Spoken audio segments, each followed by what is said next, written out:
আসসালামু আলাইকুম। আন্তর্জাতিক টিভি নিউজে আপনাকে স্বাগত। শুরুতেই জানাবো আমাদের হাতে থাকা সর্বশেষ গুরুত্বপূর্ণ আপডেট যুদ্ধের সংবাদ, এরপর বিস্তারিত। ইন্নালিল্লাহ, আবারও মধ্যপ্রাচ্যে ভয়াবহ তৃতীয় বিশ্বযুদ্ধ শুরু হয়ে গেছে।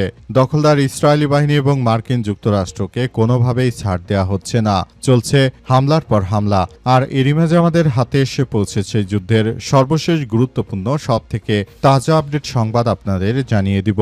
প্রথমেই জানিয়ে দিব ইরান ইস্যুতে ট্রাম্পের সামনে শুধু দুইটি পথ খোলা, খারাপ বা আরও খারাপ, জানালো আইআরজিসি। ইরানের ইসলামী বিপ্লবী গার্ড বাহিনীর একজন শীর্ষস্থানীয় কমান্ডার বলেছেন যে ইরানকে ঘিরে মার্কিন প্রেসিডেন্ট ডোনাল্ড ট্রাম্পের সামনে কোনো ভালো পরিকল্পনা নেই। তাকে হয় খারাপ নয়তো আরও খারাপ পথের মধ্যে একটি বেছে নিতে হবে। আজ আইআরজিসির সেনাবাহিনী প্রধানদের সঙ্গে কথা বলার সময় তিনি এমন কথা জানিয়েছেন। এরপর জানাবো ইরানের সর্বোচ্চ নেতার নির্দেশনায় সংসদের ভবিষ্যৎ কর্মপরিকল্পনা নির্ধারণ করা হবে বললেন বাঘের গালিবাফ। ইরানের সংসদ মজলিসের স্পিকার মোহাম্মদ বাঘের গালিবাফ জানিয়েছেন যে ইরানের সর্বোচ্চ নেতা আয়তুল্লাহ মোস্তফা খামেনির বার্তা তাদের জন্য ভবিষ্যতের দিক নির্দেশনা এবং 12তম সংসদের কাজের মূল রোডম্যাপ হিসেবে কাজ করবে। তিনি জানান, সর্বোচ্চ ধর্মীয় নেতার নির্দেশনা ছাড়া ইরান একটি কাজও করবে না, সেটি আমরা কখনো করতেও চাই না। এদিকে ইরান যুদ্ধে ট্রাম্পকে দুর্বল করে দিয়েছে। নির্বাচনের আগে রিপাবলিকানদের জনপ্রিয়তা তলানিতে ঠেকেছে। মার্কিন যুক্তরাষ্ট্রের প্রেসিডেন্ট ডোনাল্ড ট্রাম্প তিনি রিপাবলিকান দলের থেকে নির্বাচন করে জয়ী হয়েছেন এবং তিনি আসলে এমনভাবে কার্যক্রম চালিয়েছেন যে তিনি ক্ষমতা আসার আগে সবাইকে বলেছিলেন যে তিনি যদি ক্ষমতায় যেতে পারেন তাহলে ভবিষ্যতে আসলে সবকিছু তিনি এমনভাবে করবেন যাতে করে ভবিষ্যতে আর কখনোই যুক্তরাষ্ট্রের সঙ্গে কোনো দেশে যেন যুদ্ধ না বাধে। কিন্তু তিনি ক্ষমতা আসার পর সেটি কথা রাখতে পারেননি। জানাবো তৃণমূলের সংসদীয় দলের বৈঠক বাতিল, ৮০ বিধায়কের মধ্যে উপস্থিত মাত্র ১৮ জন। ভারতের পশ্চিমবঙ্গের রাজধানী কলকাতায় তৃণমূল কংগ্রেসের সংসদীয় দলের ডাকা গুরুত্বপূর্ণ এক বৈঠকে পর্যাপ্ত বিধায়ক উপস্থিত না হয় বৈঠক বাতিল করা হয়েছে। ৮০ জন বিধায়কের মধ্যে মাত্র ১৮ জন কালীঘাটের মমতা বন্দ্যোপাধ্যায়ের বাসভবনে আয়োজিত ওই বৈঠকে উপস্থিত হন। এবং সর্বশেষ জানাবো তলাবিহীন ঝুড়ির বাংলাদেশকে এক অনন্য উচ্চতায় নিয়েছিলেন জিয়াউর রহমান বললেন বিএনপির প্রধানমন্ত্রী তারেক রহমান। তারেক রহমান জানিয়েছেন যে আমাদের রাষ্ট্রপতি জিয়াউর রহমান তিনি বাংলাদেশকে এক তলাবিহীন ঝুড়ি থেকে অনন্য উচ্চতায় নিয়ে গিয়েছিলেন। সবাই বলেছিল বাংলাদেশ আর ঘুরে দাঁড়াতে পারবে না, কিন্তু জিয়াউর রহমানের হাত ধরে বাংলাদেশ ঘুরে দাঁড়িয়েছে। প্রিয় দর্শক, এতক্ষণ শুনছিলেন সংবাদ শিরোনাম, এবারে বিস্তারিত। তবে তার আগে বন্ধুরা অনুরোধ থাকবে এই সংবাদটিতে একটি লাইক দিন। এই চ্যানেলে আপনি নতুন হয়ে থাকলে আমাদের সংবাদটি দেখতে দেখতে চ্যানেলটি সাবস্ক্রাইব করে রাখুন। কমেন্ট করে বন্ধুরা আপনার মূল্যবান মতামত জানিয়ে দিন আপনি বিশ্বের কোন দেশ থেকে বা বাংলাদেশের কোন স্থান থেকে আমাদের সংবাদটি দেখছেন এবং শুনছেন। আর বন্ধুরা, আজকের সংবাদ সম্পর্কে আপনার মূল্যবান মতামত কমেন্ট বক্সে কমেন্ট করে জানিয়ে দিন আপনি বিশ্বের কোন দেশ থেকে বা বাংলাদেশের কোন স্থান থেকে আমাদের সঙ্গে কানেক্টেড রয়েছেন। আর গাজা যুদ্ধে আপনি যদি নিরীহ ফিলিস্তিনিদের ভালোবেসে থাকেন বন্ধুরা, কমেন্ট বক্সে কমেন্টের মাধ্যমে পুরো বিশ্বকে সেটি জানিয়ে দিতে পারেন। এবারে বিস্তারিত।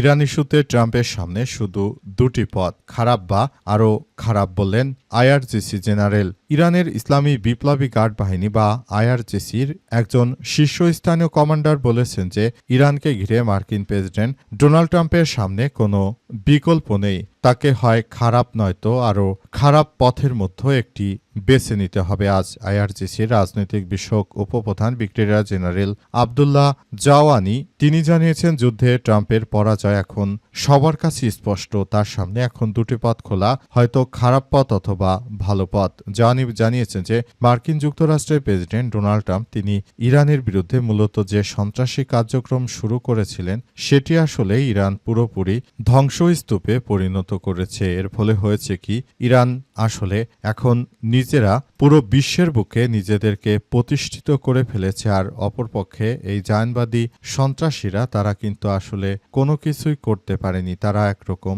ব্যর্থতার পর্যবস্তুতে পরিণত হয়েছে। তাদের অবস্থা হয়েছে এমন, তারা আঙ্গুর ফল টক সেটি বলার আগে আঙ্গুর ফল খেতে গিয়েছিল, কিন্তু সেখানে কাটার আঘাত পাওয়ার পর তারা মূলত এই ধরনের সন্ত্রাসী কার্যক্রমগুলো চালাচ্ছে বলে জানান তিনি আরও জানান, পুরো বিশ্বকে বলতে চাই, জায়নবাদী দখলদারদের বিরুদ্ধে পৃথিবীর ইতিহাসে সবথেকে এবং কার্যকরভাবে ভূমিকা পালন করতে হবে। তৃণমূলের সংসদীয় দলের বৈঠক বাতিল, ৮০ বিধায়কের মধ্যে উপস্থিত মাত্র ১৮ জন। ভারতের পশ্চিমবঙ্গের রাজধানী কলকাতায় তৃণমূল কংগ্রেসের সংসদীয় দলের ডাকা গুরুত্বপূর্ণ এক বৈঠক পর্যাপ্ত বিধায়ক উপস্থিত না হয় বাতিল করা হয়েছে। ৮০ জন বিধায়কের মধ্যে মাত্র ১৮ জন উপস্থিত হন। কালীঘাটিতে মমতা বন্দ্যোপাধ্যায়ের বাসভবনে আয়োজিত ওই বৈঠকে উপস্থিত হন মাত্র ১৮ জন। দলীয় সূত্র থেকে বলা হয়েছে যে রবিবার এই বৈঠক ডেকেছিলেন তৃণমূল পরিষদের দলের নেতা শোভনদেব চট্টোপাধ্যায়। বৈঠকের গুরুত্ব বাড়াতে মমতা বন্দ্যোপাধ্যায়ের উপস্থিতিও প্রত্যাশা করা হয়েছিল, তবে পর্যাপ্ত সংখ্যক বিধায়ক না আসায় কোরাম পূরণ হয়নি এবং শেষ পর্যন্ত বৈঠকটি বাতিল করে দেওয়া হয়েছে। বিশেষ করে ভারতের হিন্দুত্ববাদী নরেন্দ্র মোদী যখনই ক্ষমতায় এসেছে, পশ্চিমবঙ্গে বিশেষ করে মুসলিমদেরকে টার্গেট করে তারপর আক্রমণ চালানো হচ্ছে। সন্ত্রাসী নরেন্দ্র মোদী ক্ষমতায় আসার পরই মুসলিমদের পবিত্র ধর্মীয় উৎসব ঈদুল আজহাকে পালন করতে দেয়নি। তারা পশু কোরবানির মতো গুরুত্বপূর্ণ বিধানগুলোকে বাতিল করে দিয়েছে ভারতের এই হিন্দুত্ববাদী নরেন্দ্র মোদী সন্ত্রাসী শুরু থেকে যেভাবে কার্যক্রম শুরু করতে চেয়েছিলেন, কিন্তু বাস্তবতা অনেক কঠিন হিসেবে আবির্ভূত হচ্ছে। নরেন্দ্র মোদী সন্ত্রাসী শুরু থেকে যে ধরনের কার্যক্রম তিনি আসলে চালিয়েছেন সেটি পৃথিবীর ইতিহাসে এক বিরলতম ঘটনা হিসেবে আবির্ভূত হয়েছে। নরেন্দ্র মোদী এই কুখ্যাত সন্ত্রাসীর কারণে মূলত ভারতে একরকম দাঙ্গা বেঁধে যাওয়ার উপক্রম হয়েছে। ইরান যুদ্ধ ট্রাম্পকে দুর্বল করে দিয়েছে। নির্বাচনের আগে রিপাবলিকানদের জনপ্রিয়তা কমছে।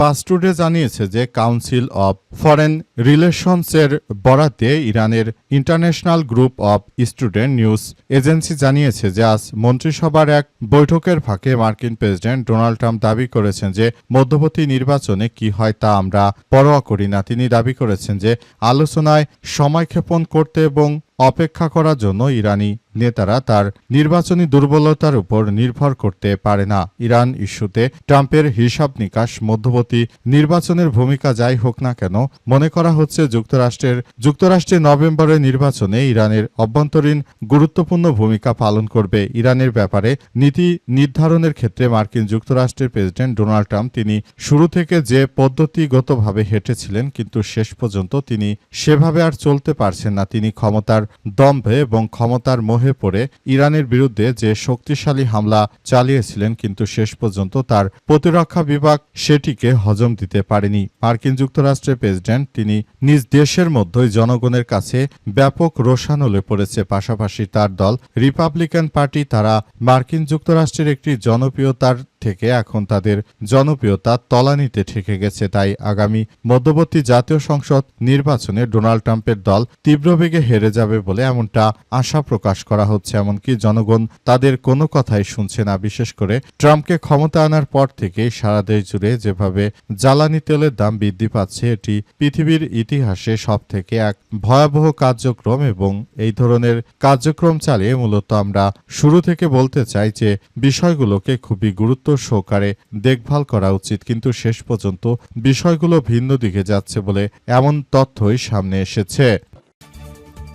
ইরানের সর্বোচ্চ নেতার নির্দেশেই সংসদের ভবিষ্যৎ কর্মপরিকল্পনা বললেন বাঘের গালিবাফ। আলহামদুলিল্লাহ, ইরানের ইসলামী বিপ্লবী গার্ড বাহিনীর সদস্যরা জানিয়েছেন যে আমাদের সর্বোচ্চ ধর্মীয় নেতা যেভাবে নির্দেশনা দিয়েছে আমরা ঠিক একইভাবে আমাদের এই কার্যক্রম চালাচ্ছি।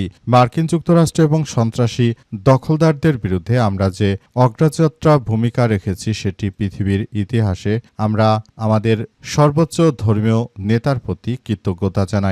আমরা এও জানাই যে যাতে করে ভবিষ্যতে কখনো এই দখলদারেরা আমাদের রাষ্ট্রের দিকে চোখ তুলেও না তাকাতে পারে, তাই তাদের বিরুদ্ধে আমাদের এই তীব্র আক্রমণ অব্যাহত থাকবে বলে জানিয়েছে তারা। ইরানের পার্লামেন্টের স্পিকার বাঘের গালিবাফ আরও জানিয়েছেন যে মার্কিন যুক্তরাষ্ট্রের সন্ত্রাসী বাহিনী তারা ইরান শুরু থেকে আলোচনা করছিল, কিন্তু তারপরও আমাদের উপর যে অনাকাঙ্ক্ষিত আক্রমণের ঘটনা ঘটিয়েছে সেই বিষয়টি আসলে কোনোভাবেই গ্রহণযোগ্য হতে পারে না। সেজন্য আমরা মূল বিষয়গুলোকে খুবই গুরুত্ব সহকারে দেখছি। আমরা মনে করি মার্কিন যুক্তরাষ্ট্র শুরু থেকে যে ধরনের অন্যায় ও সন্ত্রাসী কার্যক্রম আমাদের উপর চাপিয়েছে এটা পৃথিবীর ইতিহাসে এক বিরল ঘটনা এবং এই ঘটনার মধ্য দিয়ে আমরা মূলত বলতে চাই যুক্তরাষ্ট্র আমাদের উপর যেটা করেছে সেটা অন্যায় করেছে। এটা তারা যদি এভাবে করতে থাকে তাহলে ইরানও তাদেরকে কোনো ছাড় দেবে না। ইরানও তাদেরকে ধ্বংসস্তূপে পরিণত করার মধ্য দিয়ে